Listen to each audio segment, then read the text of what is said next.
welcome to a special group therapy edition of Call to the Bar, International Law Over Drinks, in which all of your usual hosts have gathered to discuss the recent historic ICJ advisory opinion on legal consequences arising from the policies and practices of Israel in the occupied Palestinian territory, including East Jerusalem. This is a wide-ranging and extremely consequential decision of the ICJ, which has set the legal community alight. Having given the hot takes a little time to die down, we've decided to dive in. That said, our aim is not to provide a granular analysis of any particular doctrinal issues, but rather to provide an overview of the opinion and then survey a selection of the issues that caught our attention. Today's conversation will feature me, Douglas Guilfoyle, Professor of International Law and Security at UNSW Canberra, as well as Dr. Juliette MacIntyre of the University of South Australia and Associate Professors Ntina Tzouvala and Imogen Saunders, both of the Australian National University. Our chair will be Dr. Tamsin Paige of Deakin University. But before we begin, I remind all our listeners that in these informal conversations, we are, as always, speaking off the cuff and without benefit of footnotes, and nothing we say should be taken to have been thoroughly peer-reviewed. And with that, Tamsin, you have the chair. Thanks, Douglas. Now, noting that it is Friday night, we are going to do a quick lightning round of what everyone's drink is, so I will start. I am having a morning's oolong, so it's a low caffeine oolong tea with lemon zest and basil leaf, and I'm pairing that with some Serbian apple and cinnamon cookies. So in order, Douglas. I'm going with a good old-fashioned San Pellegrino limonata. Excellent. Juliette. Well, at risk of looking like an alcoholic, it's actually meant to be my PhD graduation day today. So I have made myself a right-on gin and tonic, and I'm enjoying that. Excellent. Ntina. I ran out of time. I'm just having water because the recording crept up on me. Oh, that's actually somewhat a shame. But last but not least, Imogen. Oh, congratulations, Juliette. That's so exciting. I'm in a very cold studio outside that's unheated and uninsulated, so I'm having a cup of turmeric and ginger tea in the hope that it keeps me warm for the podcast. Excellent decisions, although not so excellent decisions about the studio, I would say. All right, let's get started. So we're going to start with a question for you, Juliette. You are our resident procedure goblin. Indeed, that's what your doctorate that you're celebrating today is about. Would you like to remind listeners of what an advisory opinion is and how you get the ICJ to issue one, and how did this one come about? Yes. So diving straight into the court's statute, Article 65 allows that the court can give an advisory opinion on any legal question at the request of a body that has been authorised to ask. So in this instance, you've got the UN General Assembly, who is authorised to ask the court legal questions, basically. And they did that back in December 2022 by way of a resolution, which asked the court to address two questions. What are the legal consequences arising from the ongoing violation by Israel of the right of the Palestinian people to self-determination? And secondly, how do the policies and practices of Israel affect the legal status of its ongoing occupation, and what might be legal consequences for third states that arise from this problem? So this resolution was, it's kind of funny because people have complained about it. They've said, oh, it was hardly anyone voted for it. It's really illegitimate. There were 87 states who voted in favour of this resolution across a fairly wide political spectrum. So you've got, Belgium, Ireland, Luxembourg, China, Cuba, a bunch of others. Voting no were 26 states, the usual suspects perhaps in this area, US, UK, Germany, and a few others. And then we had 53 states abstaining. And so on the basis of these numbers, a lot of people have said, well, you don't even have a majority of states of the UN who voted for this. It's not a legitimate question. The court shouldn't even be answering it. But actually, if you look at previous advisory opinions, the Chagos one, 56 states abstained from voting on that question. And Kosovo, you had 77 states voting in favour and 74 abstaining. So kind of what's your point when it comes to these numbers? Plenty of states agreed that an advisory opinion on this question or these two questions would be useful for the General Assembly. And so this is how we ended up where we are now with this advisory opinion. Fantastic. And I assume as part of the usual suspects in voting no, that Israel was included in voting no on this. Do you know what? They're not in my list of states that I wrote down, but I didn't write down every single state that voted no. How bad is that? Absolutely fine. I just thought I'd ask. My lack of preparation. I think, did they abstain or did they actually vote no? Does anyone in the We room can know? check. You can check that and we can come back to it. But this is what we mean by speaking off the cuff. Yes. I'm going to move to a question for Ntina. So this isn't the only case presently before the ICJ concerning Palestine. How does this advisory opinion relate in particular to the South Africa-Israel case? Sure. Thank you, Tamsin. And thanks for coordinating the discussion.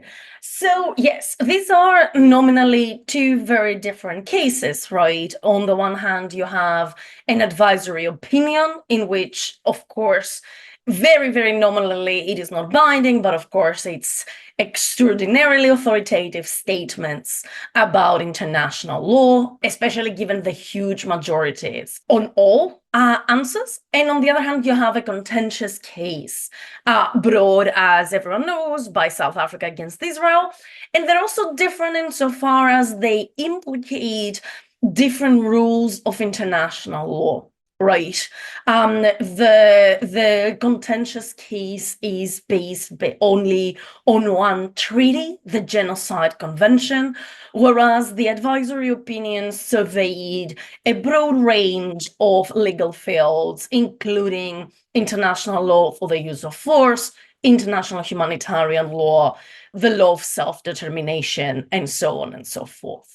So if we wanted to be extremely formalistic, would say, well, these are two entirely different things.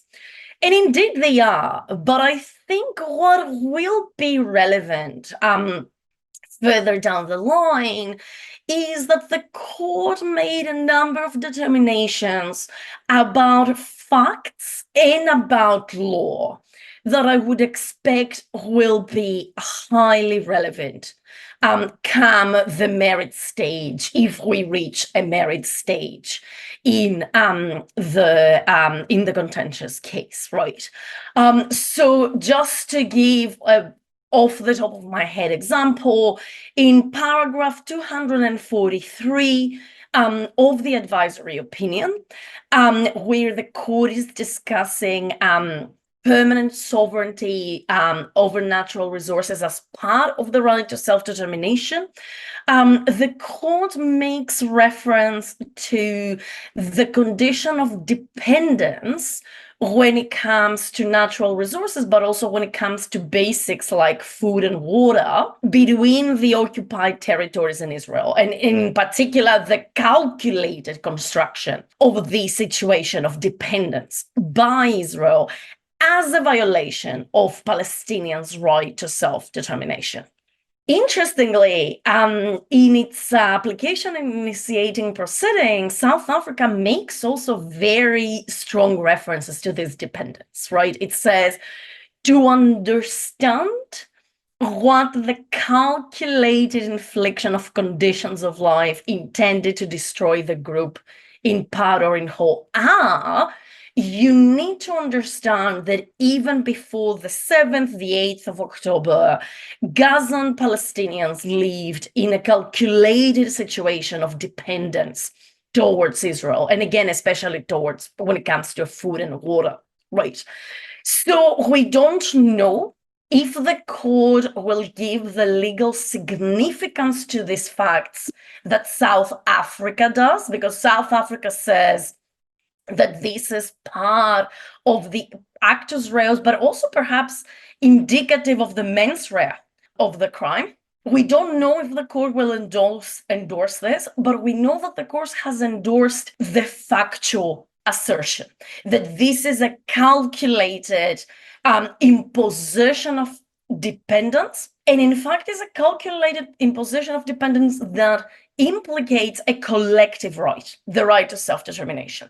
Again, this doesn't mean that it also implicates the collective right to be protected from genocide, but I think it will be hard for the court to depart, and I think it will be hard from Israel or whoever intervenes to make arguments in defense of Israel to question some of these factual assertions, especially given how recent they will be, and especially given the broad majorities that they commanded from the bench.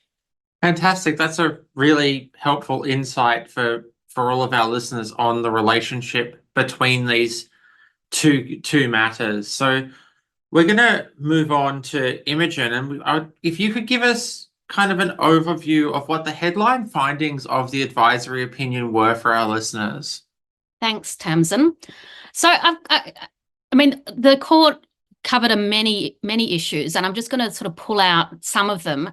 First, I just wanted to touch on the question of jurisdiction, because jurisdiction was questioned by some of the states making submissions. Now, jurisdiction for an advisory opinion rests on whether there's a legal question to be answered, and that was accepted by all the states making written submissions, but the court has the discretion not to exercise its jurisdiction, but only if there's a compelling reason not to do so. And there were, by my count, 6 grounds that were brought up as compelling reasons for the court not to exercise its jurisdiction, all of which the court said were not compelling reasons, that it was going to exercise its jurisdiction. But just a couple that I thought I'd draw out now.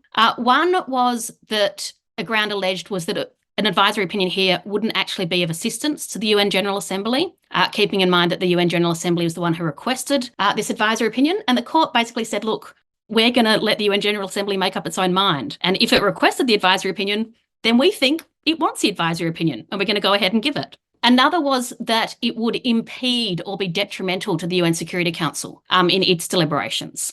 And the court, again, dismissed that as a compelling reason not to exercise its jurisdiction. One thing that's not in the advisory opinion, but if I were writing, if I were a judge at the ICJ, would be at the back of my mind, is, well, the UN Security Council is pretty frozen on this matter anyway. So I don't know how an advisory opinion would impede it further than the veto power mechanism has already impeded it. And then one of the final grounds that was brought up as why the court shouldn't exercise its jurisdiction was that the way the questions were phrased by the General Assembly presupposed violations of international law by Israel. And that's completely true. When you look at the way the questions were phrased, it absolutely talks about Israel's violations. But what the court said was, regardless of how it's phrased, it's up to us to determine that. So we're not going to take those violations as given. We're going to go and assess those and see whether we think there actually are violations in this case. And that's what they went on to do. Another thing just to bring out is the scope of the question. The court very clearly said is what they were looking at is actions that Israel committed, but they are not looking at the response of Israel to the October 7th attacks. So this advisory opinion is about Israel's wider policy in the occupied Palestine territories. It's not about the current conflict with Hamas. And so it's a very, defined scope in that way. But as Ntina has said, there is obviously overlap in terms of the conditions that these wider policies brought about that the current conflict is occurring in the context of.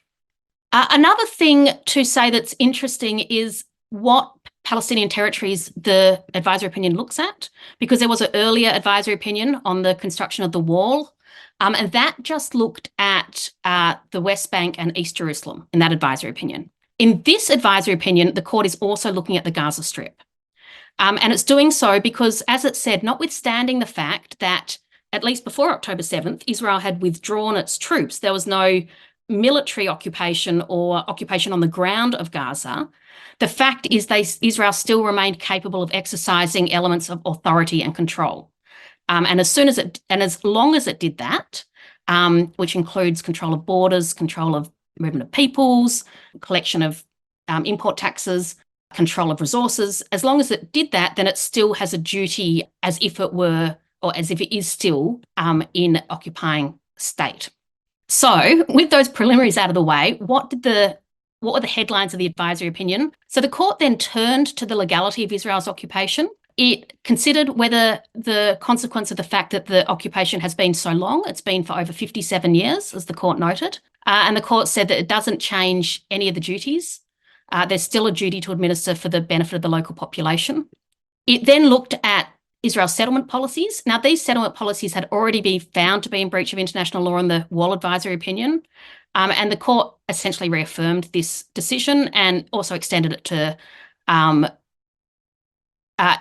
also said that it expressed concern that post the Wall Advisory Opinion, Israel didn't stop its settlement activities, but instead actually expanded its settlement program. The court then looked at annexation of territory. Now, annexation of territory is the forcible acquisition by the occupying power of the territory that it occupies. So it's different from what we call occupation in that it's permanent, or at least it's intended to be permanent. Occupation can be a temporary situation where a power takes control for a certain time, but withdraws, whereas annexation is when a country essentially forcibly takes part of another country and transforms it to be its own permanently. And the court listed a number of policies that Israel had and has, and said that they were designed to remain in place indefinitely and to create irreversible effects on the ground. And so it said that this does amount to annexation in de facto, if not de jure. So even if Israel's not declaring all of this part of Israel, it certainly has de facto annexed the land. And then finally, the court looked at whether Israel had breached international law through discriminatory legislation, looking at a number of human rights treaties, including the International Covenant on Civil and Political Rights, the International Covenant on Economic, Social and Cultural Rights, and the Convention on the Elimination of Racial Discrimination, as well as the Universal Declaration on Human Rights. And it said that for a number of policies that in Israeli law, including policies about residential permits, policies about restrictions on movement, policies on property destruction, that these Israeli laws treated Palestinian people differently than they treated non-Palestinian people. And as such, they were discriminatory and breached Israel's international human rights obligations. So for all of those points, the court held that Israel was, in fact, in violation of its international obligations. It further then, as Ntina touched on, said that the Palestinian people have a right to self-determination and that that right had also been violated by Israel as a combination of all these policies and acts of Israel. So what are the legal consequences of this? Essentially, the headlines is that Israel's continued presence in the Palestinian occupied territories is unlawful. And that's what the court said.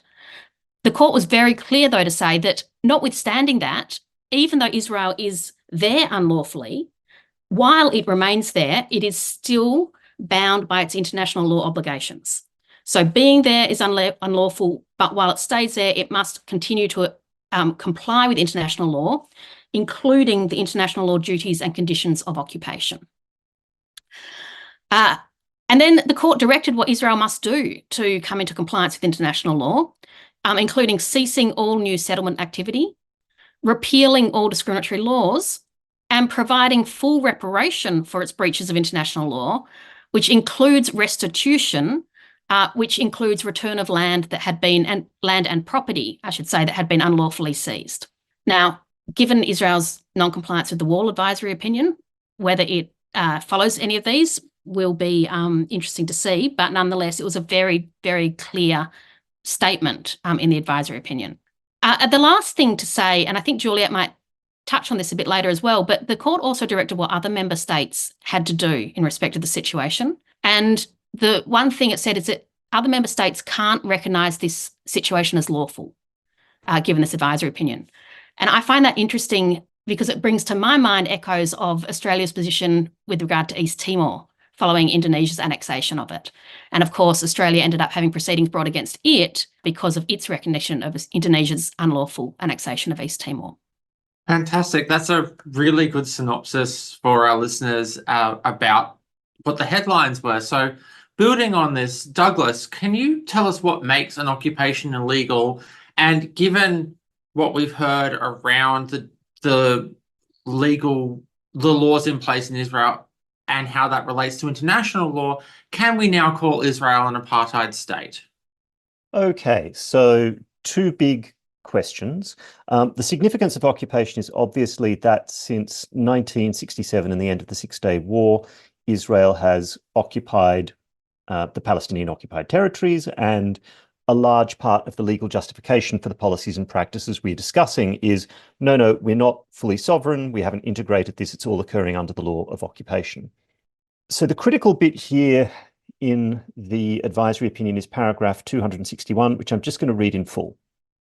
The court considers that the violations by Israel of the prohibition of the acquisition of territory by force and of the Palestinian people's right to self-determination have a direct impact on the legality of the continued presence of Israel as an occupying power in the occupied Palestinian territory. The sustained abuse by Israel of its position as an occupying power through annexation and an assertion of permanent control over the occupied Palestinian territory and continued frustration of the right of the Palestinian people to self-determination violates fundamental principles of international law and renders Israel's presence in the occupied Palestinian territory unlawful. That is a really powerful and strongly phrased statement. But strictly, what the ICJ has said here is that Israel's continuing presence in the occupied Palestinian territory is unlawful. And it is unlawful due to the acquisition of territory by force and the ongoing violation of the Palestinian people's right to self-determination, as we've already touched on. But the wording is striking because it sort of skirts the conventional view that occupation isn't per se legal or illegal. It's just a fact that brings with it certain legal obligations and powers. So on the conventional view, you might act illegally or legally within an occupation, but that doesn't affect the status of the occupation itself. But in a sense, this becomes a distinction without a difference in this case, because it's the sustained abuse of Israel's position as an occupier that has brought about the illegalities and the requirement that Israel's presence end. So that sounds a lot like the language of abuse of rights, which, sidebar, is interesting because international courts are usually very reluctant to assess the motives of states or find they've acted in bad faith.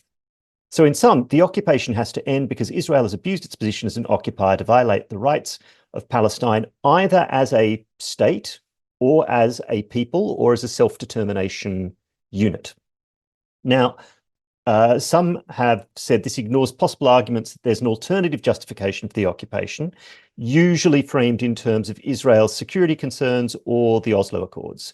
So I think the better view here is that the court did consider Israel's security concerns and found they could not justify illegal territorial acquisitions, exercises of sovereignty, or that an indefinite presence of this type isn't authorized by the Oslo Accords. All right, turning to the apartheid point, which is perhaps stickier. Strictly speaking, the court found that Israel's policies and practices in the West Bank constitute a violation of the prohibition on racial segregation and apartheid in Article 3 of the Convention on the Elimination of All Forms of Racial Discrimination.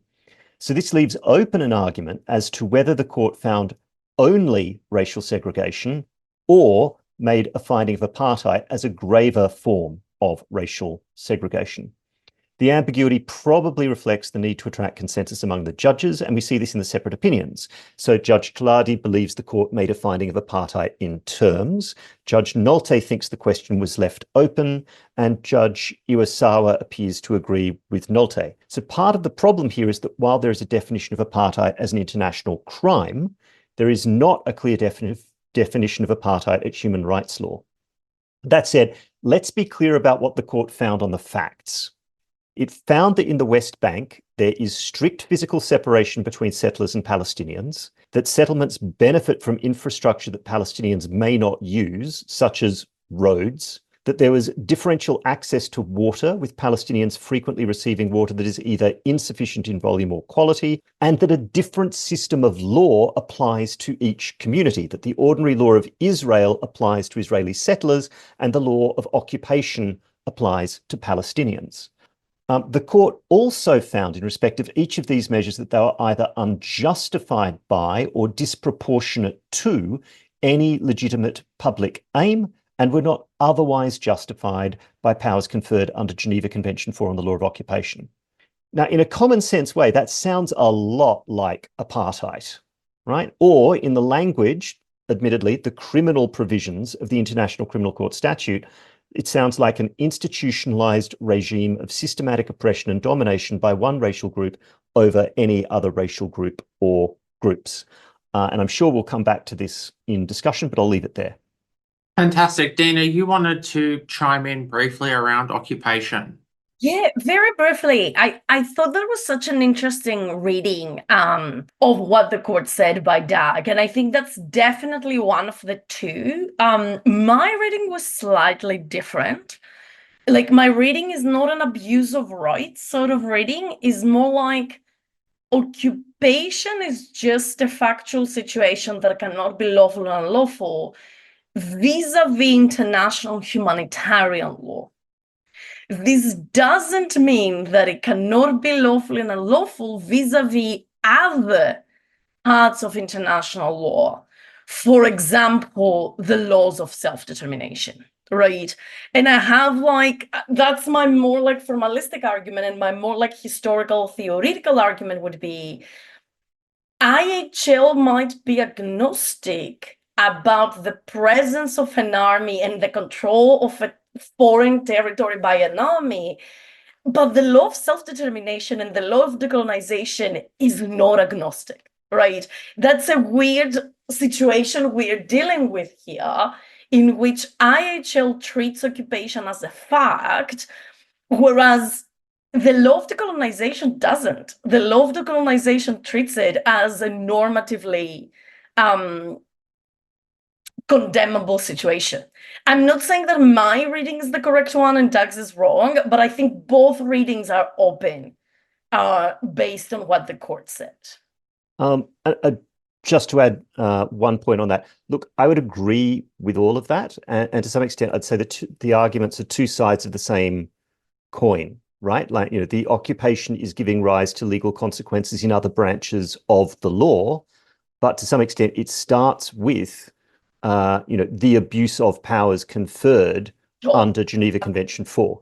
So, it is layered, and I think one reading is that these things are so intertwined, right, that the other breaches mean the breaches of other branches of international law mean the occupation cannot continue. But yeah. I'll leave it at that. What I'm hearing is that we have 5 authors for a paper coming out of this podcast episode forthcoming. That paper may or may not be written in the next 6 years.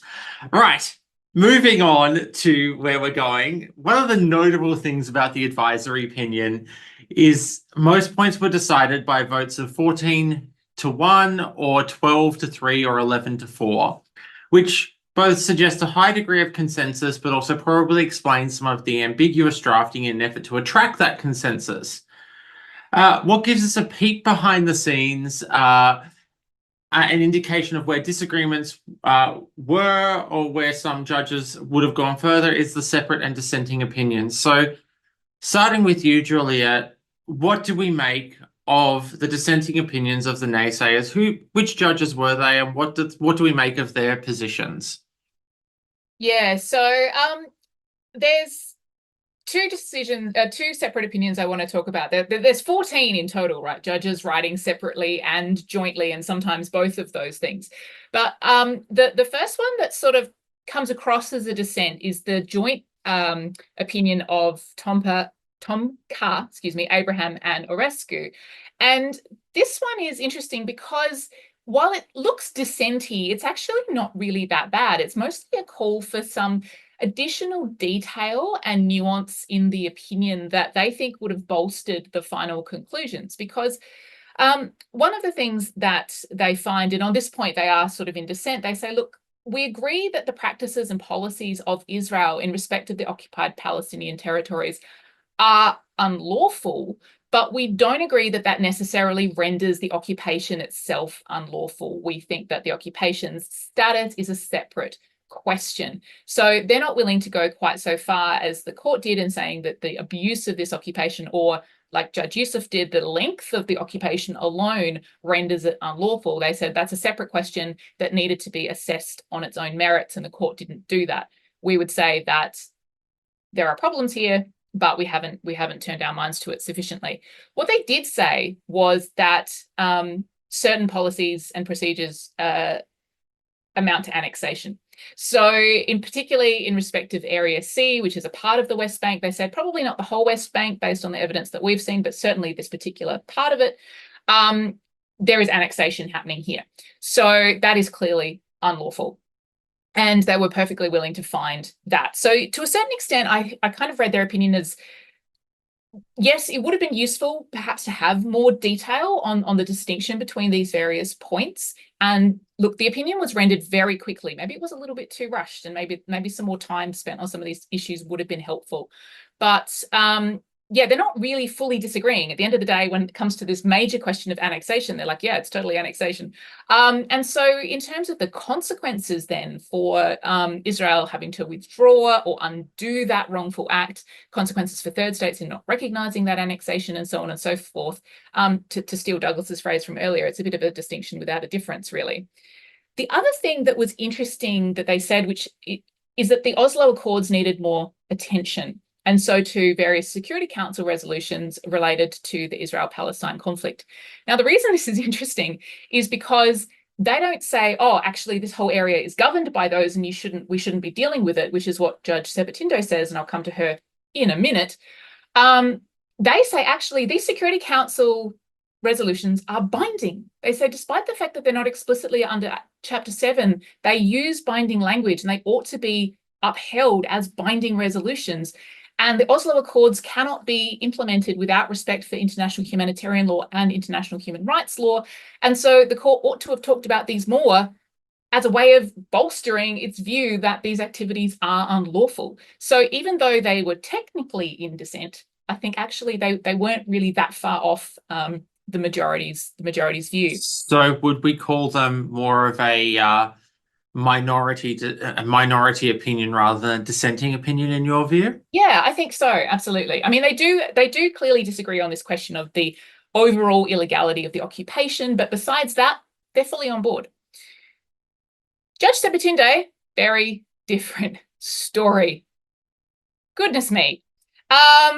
Okay, it's very difficult to summarize her entire separate opinion, dissenting opinion, in 5 minutes, but I'm going to do my best. But she begins from a really obvious ideological position, right? Because she sets out this lengthy history, the biblical history, and says things like, despite what some people would say, Israel has always existed.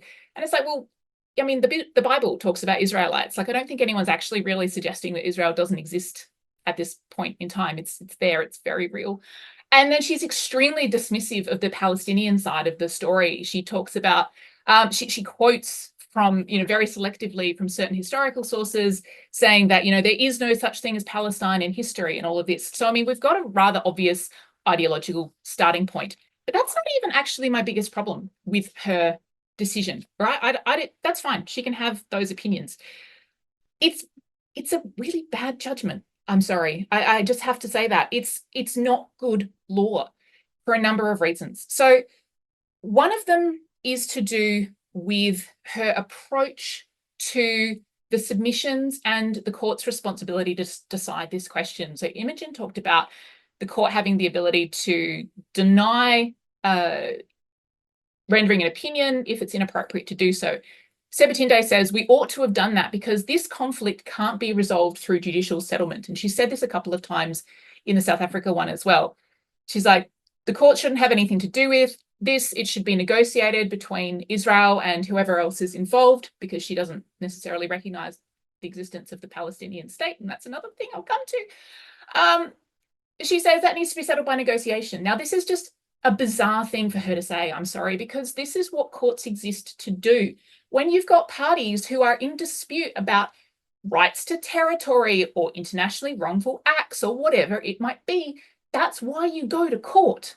So to say that for some reason this particular dispute is non-justiciable just as a whole is just a really irrational thing to say, especially for a judge, right?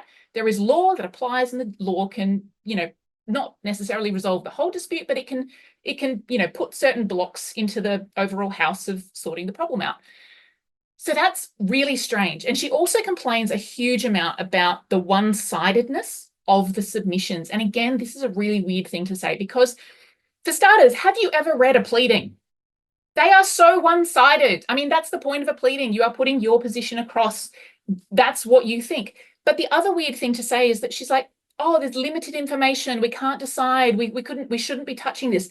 There were 52 states who submitted written submissions on this question, including every single member of the P5 and 3 international organizations. To suggest that somehow there was not enough information for the court to make a decision here is bordering on the completely absurd. Okay, so those are my sort of procedural problems. And then when we come to the substance, I'll try to be quick. She talks about the alleged right of self-determination of the Palestinian people, like alleged in inverted commas. She does suggest that maybe there's some potential right to internal self-determination within some territorial unit for these people, but she does not accept this idea that Palestinian people have a right of external self-determination. I think that tends to go against literally what everyone else thinks. This is a really, really minor opinion. So that's my first sort of problem with that. I think that the other major problem I have with the substance of her argument is that she argues that Israel has a right to the entire former mandate of Palestine territory on the basis of the Iudi Posedatus doctrine. So she says that there is no Palestinian territory. She doesn't recognize its actual existence. She says she basically says Palestine doesn't exist. She says Israel has a right to all of this territory, and to the extent that Israel wants to voluntarily give up some of that territory at some future point to some future entity, then it may agree to do that, but that hasn't happened yet. Now, I'm sorry, but has she never heard of James Crawford? Like, James literally explicitly explained that Israel was established by secession from the former state of the mandatory, or the former entity that was the mandatory of Palestine, and that its borders are the 1967 borders, not the 1948 mandatory borders. So I'm like, she just ignores the authorities on this point, and it's ideologically driven, it's poorly reasoned, and it's actually sidestepping her job as a judge to say that this can't be resolved through some form of judicial settlement. I'll stop there, but as you can see, I have some opinions about her. Yeah, and I mean, Imogen's going to chime in on with to build on this, and then we can move on to the next question. But I'd also like to highlight that on the negotiation point that was raised in that separate opinion, as far as I'm aware from all of the news reporting and the claims of Mossad, Israel literally just assassinated someone they were supposed to be negotiating with. And maybe, just maybe, at the point where that's happening, it's time for courts to step in and try and resolve it. Maybe that's just me. Imogen. Thanks, Tamsin, and thanks, Juliette.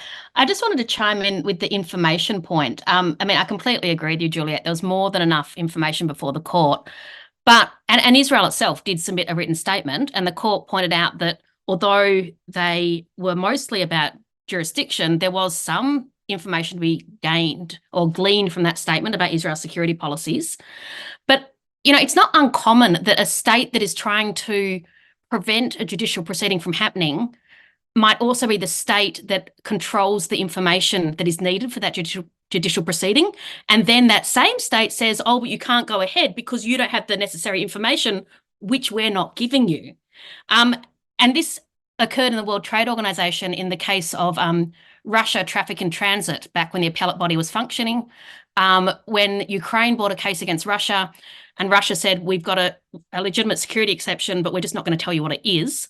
So you can't actually make a decision here.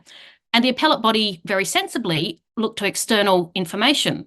And that's exactly what the ICJ did, as well as the written statements, as well as Israel's own statement. It looked to UN reports. And I think it's a really valid approach of international bodies not to let the information bearing state stop proceedings if that state is unwilling to hand over information that is required. And on that point, I will say that standard practice in the Security Council is to not rely on states directly for giving information on situations due to bias. So that's consistent with what the ICJ has done here as well. But we're going to move on. So Dina, you found Judge Charlesworth's declaration particularly significant. I'd like to say that I think I speak on behalf of all of the Call to the Bar squad that we all love and adore Judge Charlesworth. So I'm really looking forward to hearing Dina talk about her declaration. Yes, indeed. I think we are all Judge Charlesworth fans, if not fanatics. So yeah, I do think, and I think justifiably so, right? And if you read her separate opinion, I think, it becomes less of a matter of personal preference and more of a matter of exceptionally good judicial function. So I would say there's two parts to the judgment, that they're quite different but equally important. The first part is, not unsurprisingly perhaps, a feminist contribution to the discussion, in which Judge Charlesworth goes through a number of the issues discussed by the court. So the court, for example, discussed at length the micromanagement of water by Israel and the detrimental effects that this has on Palestinians and on the Palestinian right to self-determination in particular. And she says, this is all true, and we need to also be aware how Palestinian women and girls are affected disproportionately by some of these practices, right? So then the example of water that she uses, it says, women and girls tend to have increased needs for water, either for hygiene reasons or much more socially due to their roles as primary carers. And also the fact that in the search for water, they expose themselves to danger. And I think that this is an interesting, on the one hand, you could say anyone who knows anything about Judge Charlesworth's work would say, of course, it's the feminist contribution. But I think it has implications beyond gender. And I think the implication is her ability to bring out separate needs and separate harms inflicted upon different parts of the Palestinian people without undermining the existence of a Palestinian people as a subject who is entitled to the right of self-determination, right?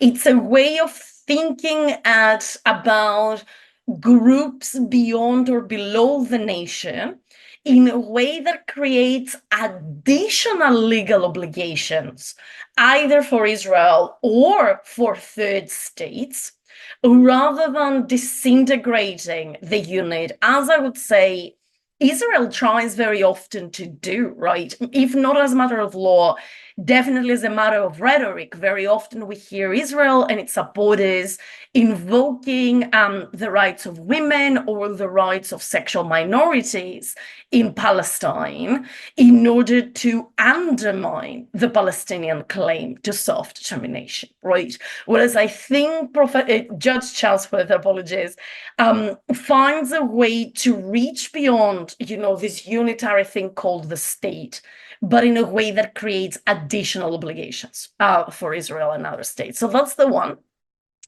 The other bit touches upon something that Juliette, I think, said before, which is the court's majority does go a little bit too quickly through some points.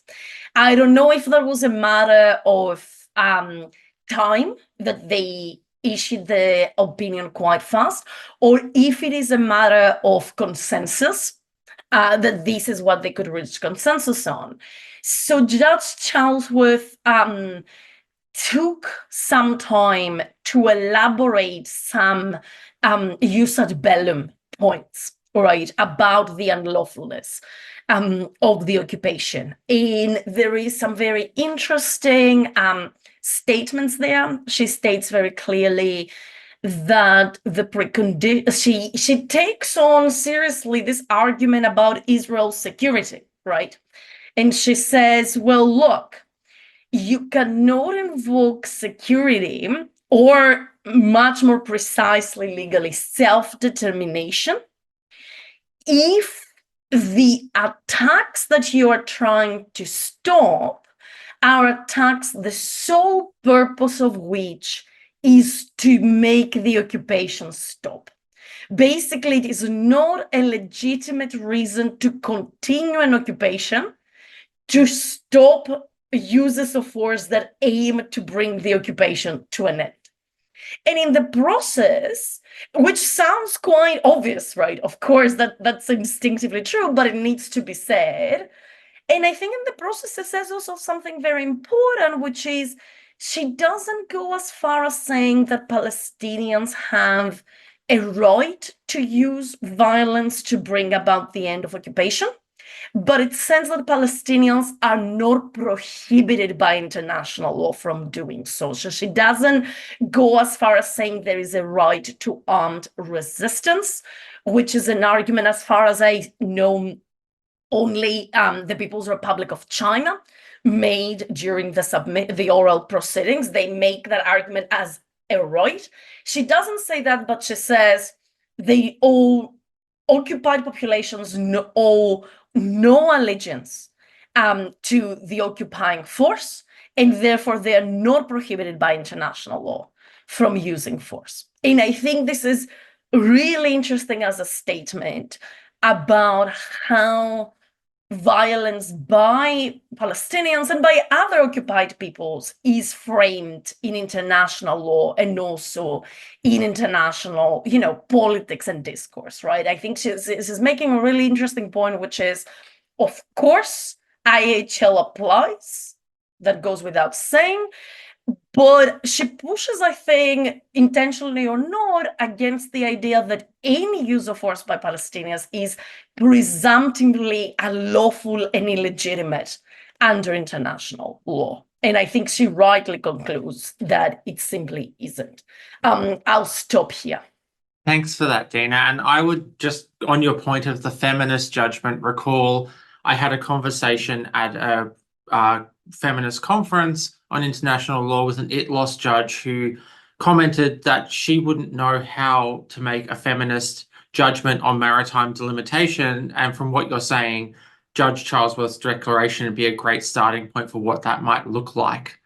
So moving on here, we're going to go to Juliette. And Juliette, in light of the court's decision, what are the implications for UN member states? What forms of cooperation with Israel are now unlawful? And since we're all sitting in Australia, what will the Australian government have to do? And aren't some of these issues already on the table in Nicaragua and Germany? Yeah, so I wanted to start off with a brief point, which is that people often misunderstand the role of an advisory opinion, and the fact that it's non-binding gets thrown around a lot, but actually that doesn't understand the way that this works, because what's happening here is not that the order is executory or executory, I don't know how to pronounce that properly. The order itself isn't the reason why states have to do stuff. It's because the court has stated the law, and the law has self-acting consequences that flow on from this law.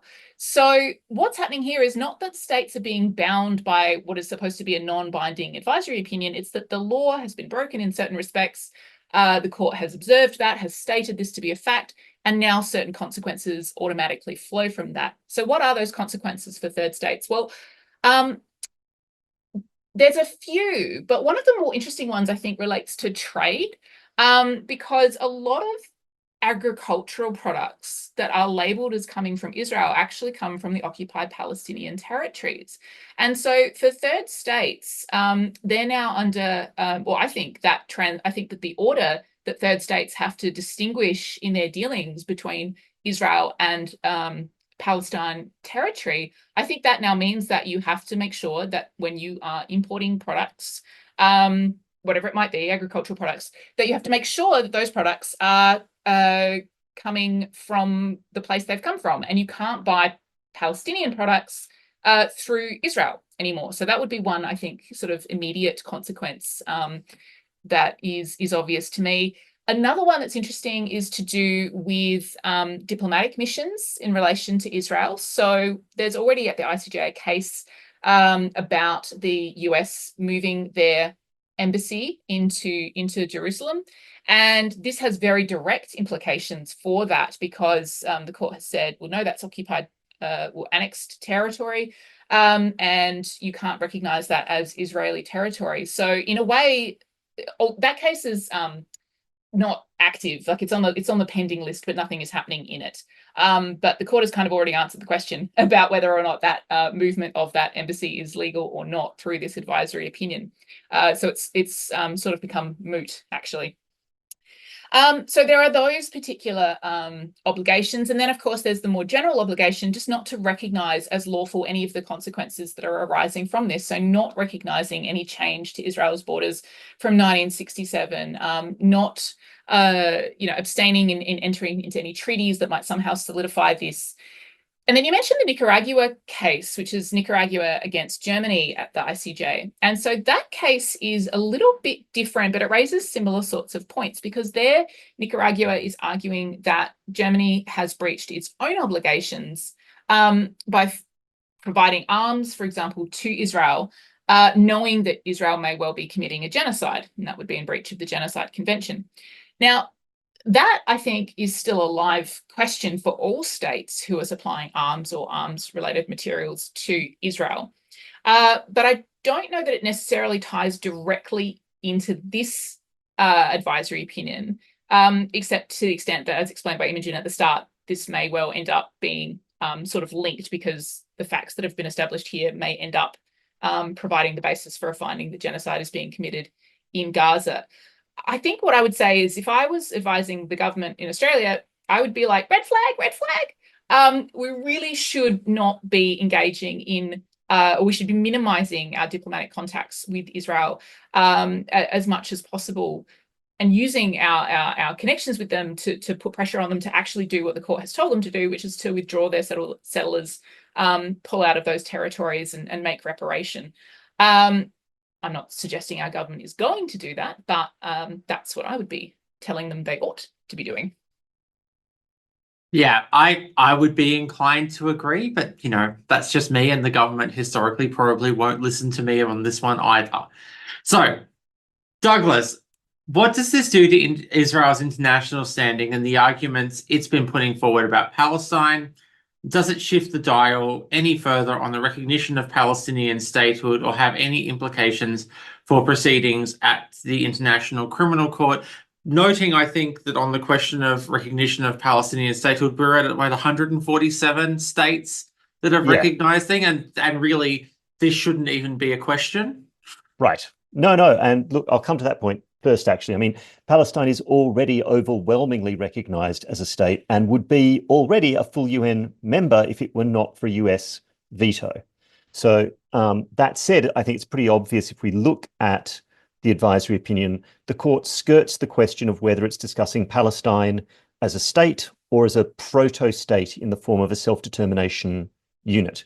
But insofar as certain Western states, including the one we're sitting in, have been heel-dragging on this issue, the advisory opinion perhaps adds a bit of pressure. So Australia's long-held position is that peace requires a two-state solution, and for a long time, quite a bit of the sentiment around that seemed to be that statehood would be a nice reward for Palestinian good behaviour. Well, we now have a legal ruling saying that Israel is impeding Palestinian rights, impeding Palestinian self-determination, and has illegally annexed bits of the territory of either a present or future Palestinian state. So arguably, now the calculus should have flipped. Failure to recognize Palestine is capable of being construed as active support for Israel's illegal behavior, which is one of the things, as a consequence of this advisory opinion, states are meant to cooperate to bring to an end. So again, like you and Juliette, I'm not suggesting there's going to be a sudden change of heart in Western English-speaking capitals around the world, but I think it puts a lot of pressure on that logic. In terms of the arguments that Israel and its supporters have tended to deploy, the first thing actually, which wasn't one of my original notes I made for myself, but arisen in the course of the discussion, particularly from things Juliette said about that, peace needs to be negotiated. For a long time, really, the political logic has been, in a sense, that Palestine should be obliged to negotiate as if there's no flaw, right?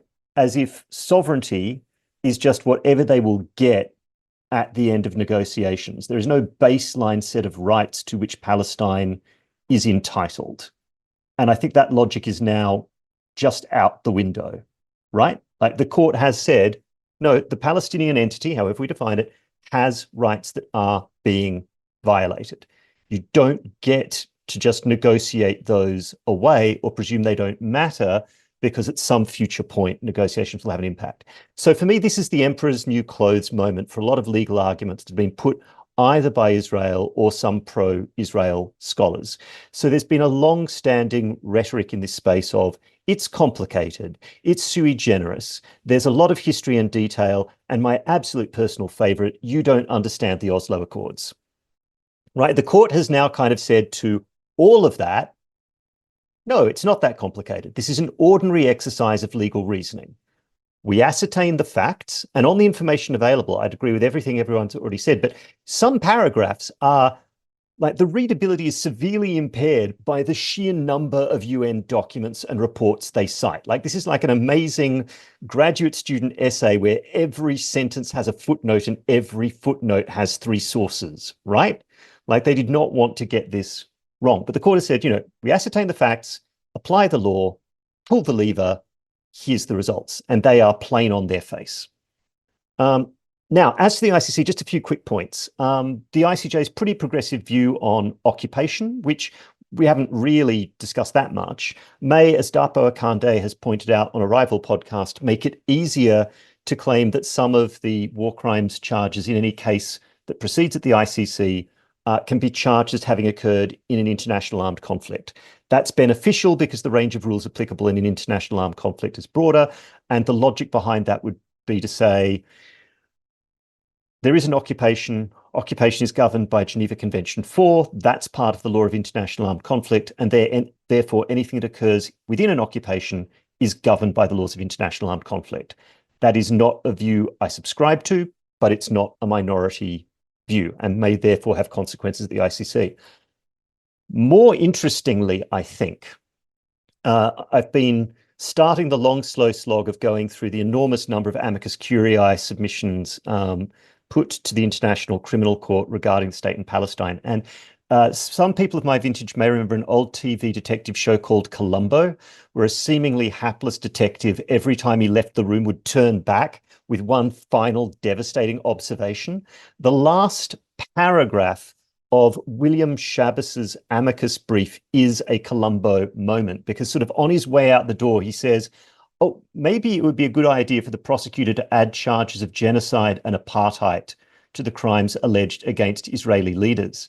Now, in this respect, he was largely referring to evidence already led in pleadings in South Africa and Israel. But I think the facts determined in this case certainly point towards the plausibility of a charge of apartheid, noting, as always, that this is a state responsibility case, and that would be a criminal case, and the criminal case would include tricky questions of mens rea around showing that inhumane acts were carried out with an intention of maintaining an apartheid regime. But, I think at several levels, this applies pressure to other cases, situations, and discourses, and I'll leave it there. Okay, so we've been at this for a while, and we really have only just scratched the surface. So this is a time for any of you to chime in, and I've got a hand from Imogen to get us started on any points that we want to cover off before we close this episode of the podcast. Thanks, Tamsin.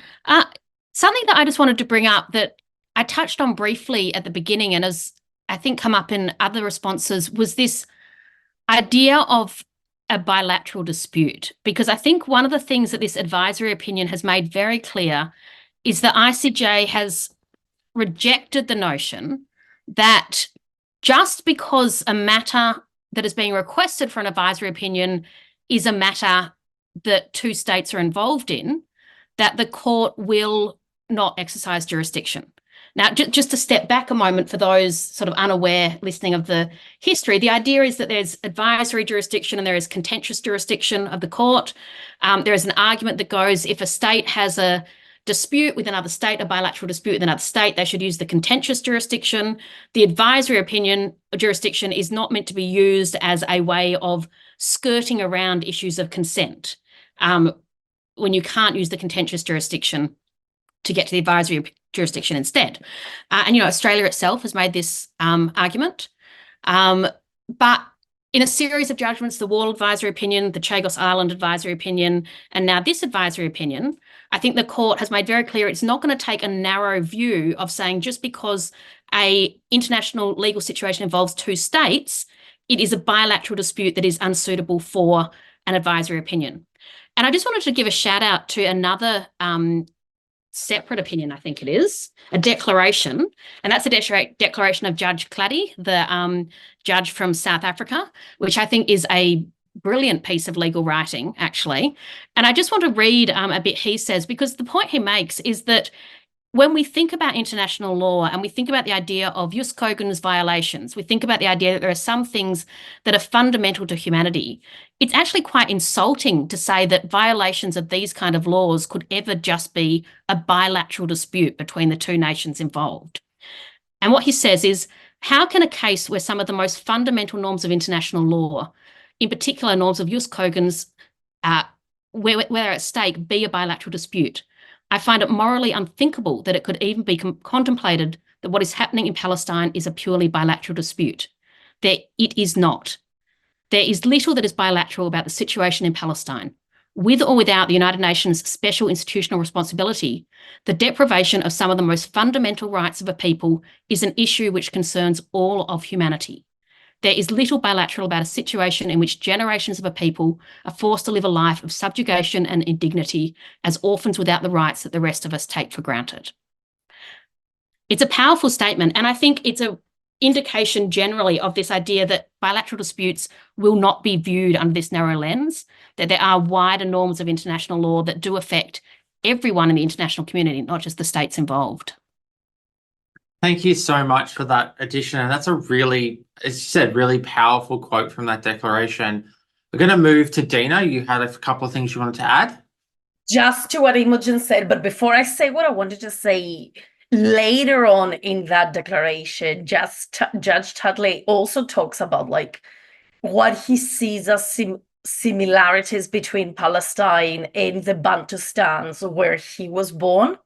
And that, again, is an incredibly powerful moment. But I wanted to say something about, the narrow, not narrow approach to self-determination. And again, I'll get into the thing I was implying when I said that earlier to Doug.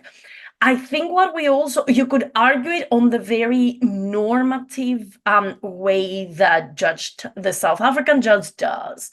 Or you can argue it in a much more historical or political way, which is, this is the international law of decolonization, amongst other things. For example, anchored on the right of self-determination.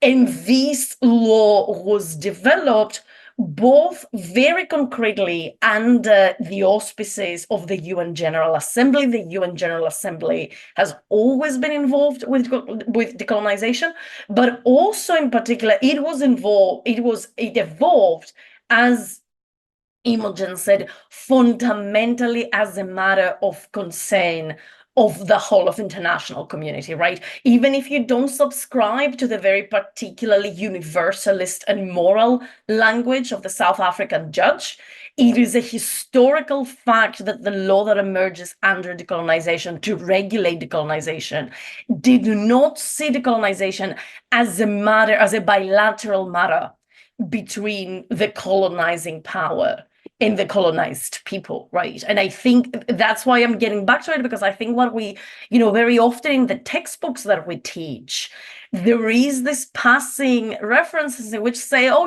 and the law of self-determination is just like this historic thing that doesn't really have much contemporary application. And I think, of course, with Chagos and then with this advisory opinion, I think we should cut these bits out. This is just factually untrue. That's a really, really good point. And I'm going to move to Douglas as our last open comment before we close. This is just a small point, really, and it goes back to the thing Juliette was saying about what is the legal effect of an advisory opinion and why we shouldn't just accept kind of the rhetoric of, oh, well, it's not binding. And 2 points on that. One, we've already had an international case that has wrestled with the legal impact of advisory opinions on other proceedings as authoritative statements of the law by the ICJ, and that's the Mauritius-Maldives maritime boundary dispute, where there was the question, as we've just raised, the Chagos self-determination point about, well, who is the state in respect of the Chagos archipelago from which baselines will be projected and a maritime border drawn. And I'm not saying the ITLOS Special Chamber did a terrific job of explaining that relationship, but at least it sort of said, well, these advisory opinions can't be without legal effect. But the analogy I'd draw, now I'm not a commercial lawyer and I stand open to correction, but as I understand it, the most popular remedy in commercial law in the Federal Court of Australia is a declaratory judgment. The parties just rock up and say, tell us what the law is in authoritative terms. And they will then go away and implement it for themselves. And that, to me, is exactly what an advisory opinion is. The parties are asking, what is the law? And it's very difficult to turn around later and go, well, we can act otherwise because it's not binding. That's not the point. It's an authoritative statement of the law. And I think Juliette might agree with me from hand gestures that didn't translate.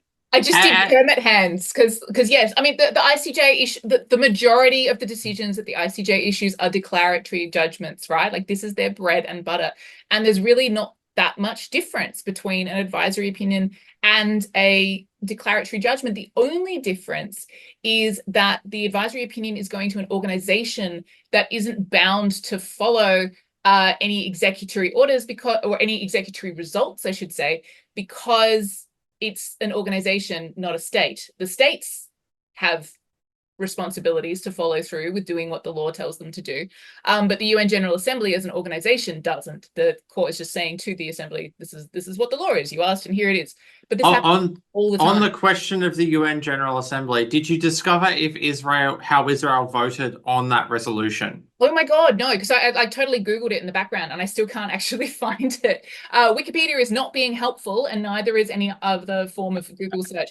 Okay. I assume they voted against it, but I don't actually know. So one would assume, and if they can send us read emails if I'm wrong. If their submissions for this one were anything like their submissions for the Wall advisory opinion, the only flaw in Douglas's declaratory statement, declaratory judgment thing, is that Israel's submissions to the court is "fuck you, we don't consent to jurisdiction," as opposed to asking what the law is. So that's my interpretation of how it read in the Wall opinion. I can't speak for this one. Well, we needed the F-bomb analysis at some point. Like, I put the language warning on this podcast for a reason. Look, and you that's the only reason you've got me here. You know that at some point I will be sweary. All right, so in wrapping up, we normally have 3 questions for our co-hosts as we're here.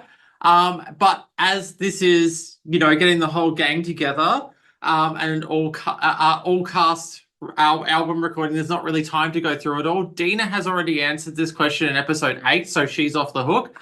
But Douglas, Imogen, and Juliette, and we're going to go in reverse order to that. You haven't answered the question of what skill have you learned outside academia that's been most useful inside academia. So, Juliette, go.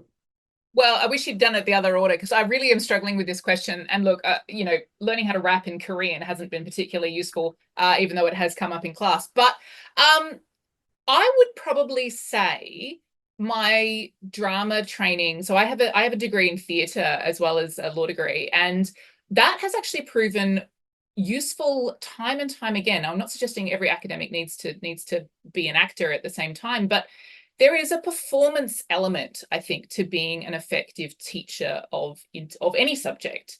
And I find that some of the skills I've learned there, how to speak to a group, how to, read an audience, modulate, how to improvise, have all been really useful skills. So I think that, if there's like a local improv group going in your area, rock up and give it a go. And it also helps to get rid of some of that fear of, standing in front of a group of people and saying stuff as well, which And sometimes I give that same advice to law students as well who want to practice in law, because as we know, every barrister is an actor who couldn't make it as an actor. All right, Imogen. So my one comes from being a parent of young children. They're grown up now, but still sort of applies. Grown up, I say, they're not that old. One's still in primary school. They're just not toddlers anymore. But it's something that I've taken to organising various workshops and conferences, and it is never underestimate the value in keeping people well fed. Food is important, and hungry academics are cranky academics. So keep the food going and you'll have an audience who will pay attention. Don't give them too much because then they'll go to sleep. There's a sweet balance, but generally keep your conferences well fed and people will be happy. Look, and I will agree with that one, because when I was in my PhD, I have discovered that some of my PhD colleagues intentionally tried to stress me out, because as a former French pastry chef, I would stress bake and they would get the benefits of that. And so they would do things to stress me out so that I would go bake overnight and bring in baked goods. So yeah, academics and food is absolutely like toddlers and food. And Douglas. So I spent a startling fraction of the 1990s running tabletop role-playing games. And if you can get, a lot of academia is about scheduling. If you can find a time when, 4 or 5 people are free to play a tabletop game, you've already learned scheduling. Then you also learn essentially how to run a small group meeting or a tutorial. Right? You learn the value of preparation, but also when you've got to throw your notes in the bin and just go with where the meeting is running. And, you also learn to take pretty good notes on the fly, which is essentially minute taking. So really, a lot of my small group teaching skills and my ability to run a good, tight academic meeting, basically down to a wasted youth. You and me both. I will say mine was Shadowrun and World of Darkness. What was your preferred system? My preferred system was various iterations of the World of Darkness, but principally Vampire the Masquerade. I wasn't a 90s goth, but I did think the 90s goths were cool. I was a 90s goth. I'm still a 90s goth, and this is the reason you are the only person who gets my regular Black Hat and Mirror Shades reference. And on that note, thanks everyone for joining us. Farewell till next time. Thanks, everyone. Thanks, everyone. Bye. Bye.